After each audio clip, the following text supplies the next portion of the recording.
아름다운 세상, 아름다운 사람. 이 시간에는 우리가 사는 세상을 아름답게 만들어주시는 분들과 이야기 나누는 아름다운 토크 시간입니다. 오늘도 아주 특별한 분을 모셨는데요.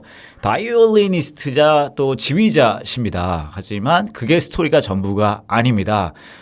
신체 장애가 있으심에도 불구하고 하나님께서 주신 여러 은혜와 또 그 인도하심 속에서 아름다운 선율과 음악으로 세상을 아름답게 만들어주시는 분이십니다. 차인홍 교수님 함께하십니다. 안녕하세요. 안녕하세요. 교수님 정말 어렵게 방송 출연해 주셨는데 아닙니다. 이렇게 불러주셔서 제가 영광입니다. 사실 제가 요거는 한번 말씀드려도 될 것 같은 게 저희 청취자분들께 제가 우리 교수님 인터뷰하려고 섭외를 했는데 우리 교수님께서는 지방에 있는 지사에서 기다리고 계셨고 저는 이 서울에 있는 중앙사 극동방송 중앙사에서 로비에서 서로를 찾고 있었어요. 약속이 조금 혼선이 생겨서 그래서 이제 두 번째로 해서 겨우 이렇게 모시게 됐습니다. 어찌됐건 교수님 본인 소개를 좀 간략하게 한번 해주시겠어요? 네, 저는 지금 미국에 살고 있습니다. 네. 오하이오주 데이튼이라고 하는 도시에 위치하고 있는 라이트 주립대학에서 바이올린과 오케스트라 지휘를 하는 교수로 생활하고 있고요.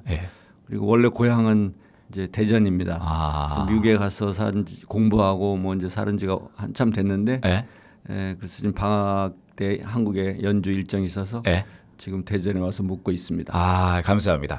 뭐 어마어마한 스토리를 가지고 계신데 제가 이제 그거를 조금씩 우리 교수님께 여쭤보면서 좀 풀었으면 좋겠거든요. 네. 우선은 그냥 쭉 얘기를 들으면 미국에서 대학 오케스트라 지휘하시고 바이올리니스트시구나라고 생각을 하실 텐데 이게 사실 라디오거든요. 네.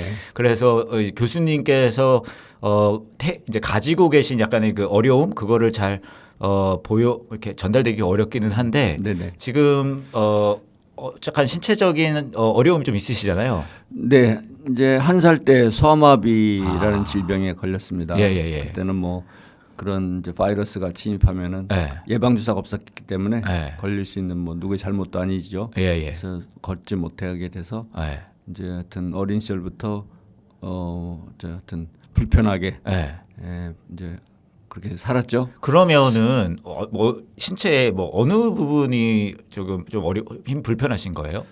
그러니까 다리에 힘이 없는 거죠. 네. 그래서 이제 소아마비라는 것은 그래서 소아 마비인데 이제 어린 아이들이 걷지 못하게 주저앉는 그런 병이거든요. 그래서 사실 제가 아티클을 읽어보니까 코로나보다 더 무서운 질병이었다. 코로나는 뭐 이렇게 연약한 어른들이 뭐 이렇게 또 사망하기도 하고 했지만. 갑자기 뛰어다니는 아이들이 막 주저앉는 그 시대의 질병은 과히 세계에 충격을 줬다는 그런 글이 있더라고요. 충분히 이해갑니다. 아무튼 우리나라에 그때 예방 주사가 없었으니까 소아마비에 걸려서 이제 처음에는 목발을 짚고 다니기도 했는데 그게 너무 불편해서 이제 청소년 시절부터 휠체어를 타고 평생 살고 있습니다. 그렇게 해서 이제 유년 시절을 보내셨는데. 좀 굉장히 마음이 어렵고 쉽지 않으셨겠어요, 아무래도. 이제 뭐 어린 시절의 창피함과 뭐 그런 불편함을 알겠지만은 크게 좌절하거나 그럴 나이는 아니었고. 너무 어려서요? 그렇죠. 근데 이제 저희 집이 대전에 지금으로 말하면 그 하늘공원이라고 그 공원이 있는데 풍차 있는데요. 풍차. 그죠, 그 대동에. 대동에. 저 가봤어요. 그 바로 밑에 동네에 살았습니다. 그러니까 그쪽은 지금도 가보니까 뭐 이렇게 공원이라고 했지만 열악한 지역이었잖아요. 그래서 굉장히 가난한 동네에 살았는데 저희 어머니께서 제가 6남매 막내입니다. 그래서 부모님은 뭐 교육을 전혀 못 받으신 옛날 분들이시고 그래서 저를 9살 때 지금은 없어졌습니다마는 월평동에 지금 성심병원 성심장례식장이 있는 그 위치에 성세재활원이라는 곳이 있었습니다. 그때는 뭐 굉장히 변두리죠. 지금은 개발이 돼서 그런데 거기에 이제 재활원이라고 장애를 가진 어린 아이들이 모여 있는 그런 시설이었습니다. 거기에 저를 보내서 그래서 재활의 시도를 하셨군요. 그런데 이제 뭐 거기서 무슨 뭐 치료를 받고 이런 건 아니고 네? 장애를 가진 아이들이 모여서 사는 아, 시설이었죠. 장애를 치료한다는 것보다는 장애를 가진 것을 가지고 세상에 적응해야 하니까 그걸 좀 도와주고 훈련하는. 뭐 그때 나름대로 치료하는 방법 물리치료라든지 그런 건 있었던 것 같은데 뭐 큰 효과나 이렇게 제대로 된 그런 시설은 아니었던 것 같고요. 그래서 아무튼 9살 때 집을 떠나서 부모를 떠나서 그곳에 가서 제가 청소년 시절까지 보내게 돼요. 이제 그런 뭐 아픔이랄까 어린 시절의 슬픔이랄까 이제 그렇게 제 인생이 시작됐죠. 그런데 그 마음이 있으셨는데 이제 제 다음 질문은 어떻게 하나님을 또 만나시게 되신 거세요? 하나님을 뭐 만났다고 할 수는 없지만은 그 아까 얘기한 그 성세 재활원이라는 곳이었는데 당시에 남대전 성결교회 장로님이셨고 의사 선생님이셨던 이제 고인이 되셨지만은 그 이사장님께서 그 시설을 설립하신 겁니다. 그러니까 거기서 자연스럽게 예배드리고 성경 말씀 배우고 뭐 예배드리고 늘 그런 이제 생활했죠. 그래서 그때 뭐 신앙을 가졌겠습니까? 뭐 반은 억지로 예배를 드렸겠죠. 기독교를 접하게 되신 거죠. 네네. 그래도 그 시작이 있고 제가 뭐 교회에서 간증할 때도 이야기합니다만은 제가 하나님을 막 찾았다기보다는 저는 참 은혜였다고 이야기하는 것은 제가 그 재활원을 나와서 또 이런 대전 여러 지역에서 이렇게 합숙하고 자취 생활을 했습니다. 집에서 생활을 하지 않고 그럴 때마다 어디 가든지 그 제가 살고 있는 지역 주변의 교회 목사님들과 전도사님들께서 늘 교회로 인도해 주셨고 뭐 도움도 많이 주셨고 그분들의 사랑에 그런 사랑을 많이 받았죠. 그래서 저의 의지가 아닌 지금 생각하면 그분들의 의지로 교회를 한 번도 떠나지 못하게 붙들어 주신 그 은혜가 참 다행이고 감사하다. 왜 그러냐면 뭐 요즘은 그렇지 않습니다만 그때 당시 장애를 가지고 제가 청소년 시절에 교회를 가기 쉽지 않았습니다. 그러니까 듣는 분들은 저는 차 교수님을 지금 뵐 수 있으니까 대략 연세를 가늠할 수 있거든요. 하지만 우리 차 교수님 매우 젊어 보이십니다. 근데 듣는 분들은 뵐 수가 없으니까 연세를 가늠할 수 없는 그 시절이 어떤 시절인데 대략 한 80년대 정도 될까요? 한 70년대, 80년대. 7, 80년대 청소년기를 보내셨는데 와 사실 그 시절에는 그렇죠. 장애 가지신 분들에 대한 대우라든지 시선이라든지 편의시설 같은 거 뭐 생각도 못 했어요. 제 스스로 특히 뭐 교회를 이렇게 찾아간다든지 그렇게 하기 쉽지 않은 시절이었습니다. 그렇죠. 많은 사람들이 인식도 그렇고 반가워하지 않은 시절이었습니다. 휠체어 탄 사람이 누추하게 교회에 가기 쉽지 않았습니다.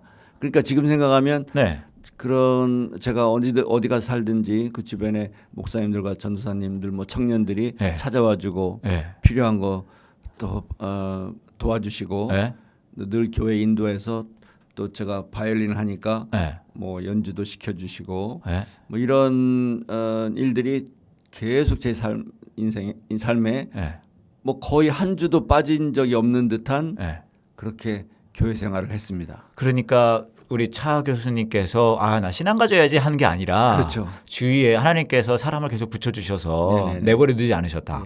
그렇죠. 그래서 저는 지금 생각하면 그것이 제게 축복이었고 제가 하나님을 뭐 의지하는 그런 마음으로 교회를 다닌 건 아니었다고 기억이 되지만은 지나고 보니까 그런 은혜 가운데 또 하나님의 축복을 인제서 되돌아보면서 모든 내 삶에 일어나는 순간순간들이 하나님의 인도하심이었구나. 이제 고백할 수 있는 하여튼 또 신앙을 가질 수 있었다는 것이 참 감사하게 어제 저녁에도 여기 하늘문 교회라는 곳에 가서 간증을 했는데 어제도 그 이야기를 했습니다. 그래서 어제는 제가 굉장히 감격스러웠던 점이 제가 미국에 살고 뭐 미국 전역 또는 뭐 세계 여러 나라 특히 서울 여러 교회들 많이 다니지 않습니까?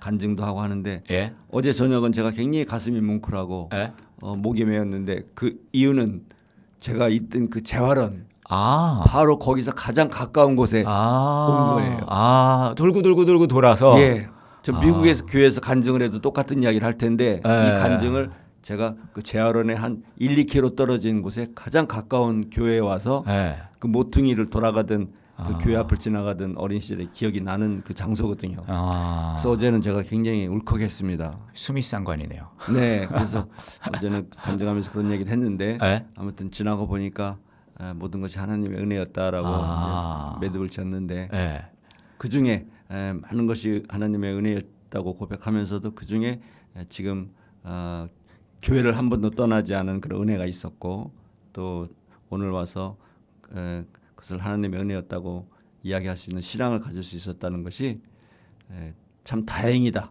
이렇게. 그러니까 소아마비로 이렇게 장애를 가지시게 되셨는데 교회를 갈 수 있는 상황이 아니었지만 하나님께서 사람을 붙여주시고 내버려두지 않으셔서 계속 그 그렇습니다. 은혜 안에 거하게 하시고 예. 그리고 그렇게 해서 이제 저희가 나중에 또 이야기 나누겠지만 또 삶의 여정이 더 있으셨잖아요. 근데 돌고 돌아서 그 여정 끝에 생각해 보니 되돌아보니 내버려 두신 적이 없으셨구나라는 그렇습니다. 것을 생각 드셔서 또 울컥하셨다는 그 말씀이신 거잖아요. 그렇습니다. 훌륭하네요. 저는 이제 궁금한 게요, 교수님. 그러면은 이제 바이올린부터 시작하셨잖아요. 근데 저는 그게 어떻게 시작하셨는지 궁금하거든요. 근데 그 얘기는요, 저희가 시간이 다 돼서요. 그래요? 네, 다음 주에. 다음 주에? 그게 짧아요? 짧아요. 저희가 짧아요. 너무 그래서 짧네. 다음 주에 오셔서 예. 바이올린을 어떻게 시작하셨는지 그 이야기 있어. 왜냐하면 그래요. 교회를 가신 것도 신기하지만 그 시기에 소아마비 가셨던 분이 바이올린이라는 악기를 어떻게 또 가시게 이게 만나게 되셨는지 저는 궁금하거든요. 그 순간을 기적이라고 이야기합니다. 그러니까요. 그 기적 너무 듣고 싶은데요. 저희 청취자분들도 듣고 싶어 하실 것 같거든요. 그 다음 주에. 알겠습니다. 다음 주에 말씀해 주시면 좋을 것 같습니다. 네, 바이올리니스트자 또 지휘자로 활동하고 계시는 우리 차인홍 교수님과 함께 오늘 이야기 나눴습니다. 감사합니다. 고맙습니다.